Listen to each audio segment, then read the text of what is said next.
David, it's hard to even explain exactly just the mass casualties that happened right here. In fact, the Israeli military says they still don't have a clear number, but I'm talking to some of the soldiers, and they say what they've witnessed as they've been walking through these different houses, these different communities, babies, their heads cut off. That's what they said.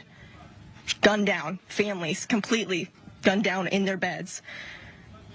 You can see some of these soldiers right now comforting each other.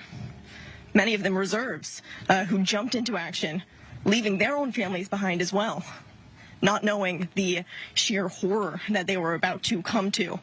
They say they've never experienced anything like this. This is nothing that anyone could have even imagined when you're walking through here. Baby cribs thrown to the side.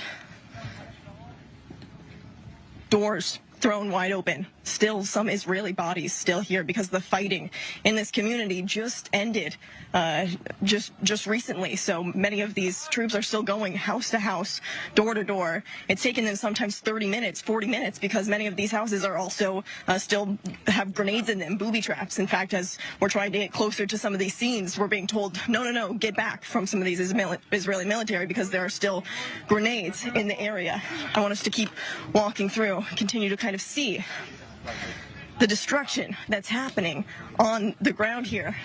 Even something as simple as a soccer net just left to the side here as people were with their families playing. I see in the distance more bodies being covered, all the while as they're covering these Israeli bodies, trying to evacuate everyone else from the territory, taking all of the casualties out of here. It's also littered with the bodies of terrorists. So we're hearing from one of the lead commanders here. It was anywhere from maybe 70 armed terrorists who made their way here from the Gaza border fence, which is less than a quarter of a mile away. And as I said, the atrocities that they committed, violence with guns, with grenades, with knives, targeting these innocent civilians inside their homes. So for the soldiers here, it's a very, very difficult scene for them as well. As I said, leaving their families behind, but they say they will continue to be here, continue to kill every terrorist who is in the area.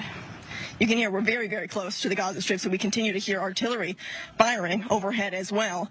Even as we were giving this tour, we were told to get on the ground and take cover because you're so close to the Strip right now, you don't even get the red alert. You actually hear the boom before you're even told to get to the ground. So this is the reality, and this is what all of these soldiers, you can see, none of them expecting this, but all of them being here, ready for the fight nonetheless, and proud to fight for their country is what I'm hearing as well. And so that's why they want to show the press, they want to show these very, very difficult images, David, but they want everyone out here because they want to see and show exactly what is happening here on the ground.